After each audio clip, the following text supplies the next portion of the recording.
अब हिंदुस्तान के संविधान का हिस्सा नहीं है। मैं एबीपी मंच के इस माध्यम से दोनों प्रवक्ताओं को चैलेंज करता हूं कि मुझे कागज दिखा दो। मुझे भी लपेट लिया आपने। आपने क्योंकि मुझे बीच में टोका बोल दिया, मैंने बीच में टोका क्योंकि आप लोग मैंने क्लैरिफिकेशन आपने वो ऑर्डिनेंस मेरे दर्शक के लिए मैं आपसे क्लैरिफिकेशन अगर मांग रही हूं तो आप मुझे किसी पार्टी का प्रवक्ता बना दीजिए। आपने दोबारा जैसे ही आप पकड़े गए तो आपने तुरंत उसके टॉपिक को बदल दिया। आपने जम्मू कश्मीर देखा है? अरे भाई जम्मू कश्मीर मैंने भी देखा है और पूरा विश्व देख रहा है। 4.5-5 साल से वहां चुनाव नहीं हो रहे। आप बताइए कब चुनाव हुए थे लास्ट वहां पर सर वहां G20 की बैठकें हो गई। वही तो प्रॉब्लम है। दुनिया भर के डेलीगेशन पहुंच गए। दिक्कत यह है कि बीजेपी का प्रवक्ता बोलता है तो आप शांत बैठती हैं।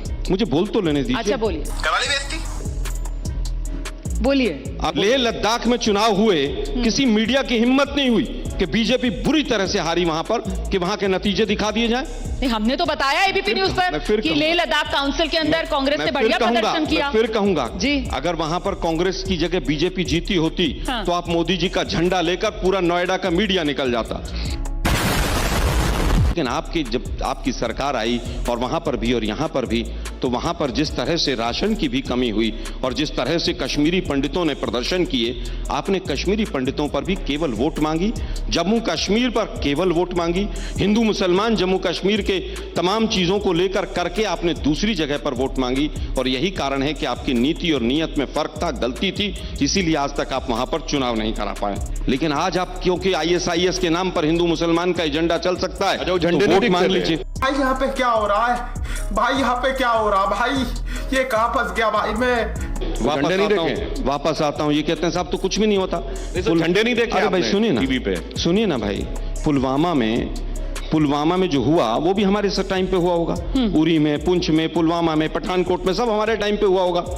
अभी 10 दिन पहले, 15 दिन पहले 5 जवान शहीद हुए और मोदी जी वो हवाई जहाज में हाथ हिला रहे थे, वो भी हमारे टाइम में हुआ होगा। आपने तो आतंकवाद समाप्त कर दिया पूरी तरह से, लेकिन उसके बावजूद क्योंकि आपको वोट चाहिए। आलोक जी एक सवाल पूछ लूं बीच में? एक सवाल पूछ लूं?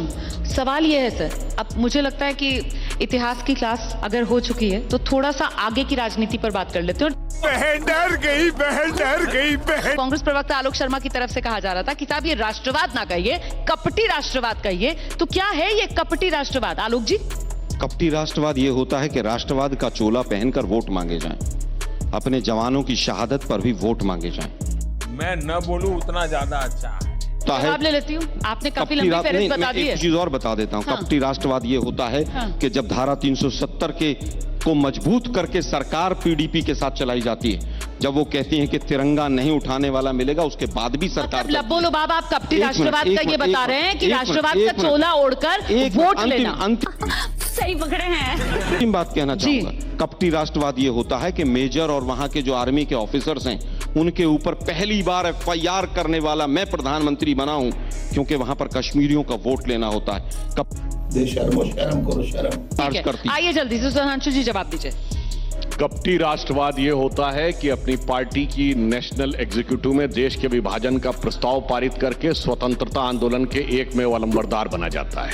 कपटी राष्ट्रवाद ये होता है कि 26/11 का हमला, सुनिए एक मिनट सर, सुनिए, 26/11 का हमला होने के बाद ये नवंबर 2008 और जाके चेक करिएगा, जुलाई 2009 शर्म शेख में ज्वाइंट डिक्लेरेशन होता है पाकिस्तान के साथ कि शांति वार्ता आतंकवाद से प्रभावित नहीं होगी। और हमारा राष्ट्रवाद वो है कि पाकिस्तान की नेशनल असेंबली में वहां के मेंबर ऑफ पार्लियामेंट का वीडियो याद करिए, उसने कहा, शाह महमूद कुरैशी साहब आए, फॉरेन मिनिस्टर थे, आर्मी चीफ आए, उनके पांव कांप रहे थे, उन्होंने कहा खुदा का वास्ता है शाम तक अभिनंदन को वापस कर दो वरना इंडिया अटैक कर देगा। ये तो 71 में भी सुनने को नहीं मिला था। इसलिए ये मत सोचिए भाई साहब, जिनकी खोपड़ी चपटी हो, बुद्धि चपटी हो, उन्हें कपटी राष्ट्रवाद नजर आता है। आलोक जी छोटा सा उत्तर दे देता हूं। जल्दी से सर, मैं छोटा सा उत्तर दे देता हूं। नहीं, बिल्कुल। हमने तो उस पाकिस्तान के 2 टुकड़े भी किए, हमारी फौज ने 2 टुकड़े भी किए, लेकिन पहली बार हुआ है कि आपके यहां पर जो 5 आतंकवादी थे उनको आप बैठाकर कंधार में छोड़कर आए थे, वो भी आप ही के समय पर हुआ। अंतिम बात कहना चाहूंगा, अभी तक पुलवामा के शहीदों को शहीद का दर्जा नहीं मिला। ठीक है, मैं आपसे एक सवाल ये पूछना चाहती हूं आलोक जी कि हम लोकतंत्र में हैं और हम सब जानते हैं कि लोकतंत्र में जनादेश सर्वोपरि होता है। ऐसे में चाहे राष्ट्रवाद का मुद्दा हो या हिंदुत्व का मुद्दा हो, कांग्रेस जनता के बीच लेकर जाती है, लेकिन जनता भरोसा किस पर जता रही है? बीजेपी पर जता रही है सर। 3 राज्यों में अभी जिस तरीके की बंपर जीत बीजेपी को मिली, वो इसकी गवाह है। जनता में आप लोग भरोसा क्यों नहीं पैदा कर पा रहे? हिंदुत्व और राष्ट्रवाद का मुद्दा अगर इसी तरीके से चलेगा तो फिर अब की बार 400 पार, मोदी की हैट्रिक, तो फिर कांग्रेस कहां है?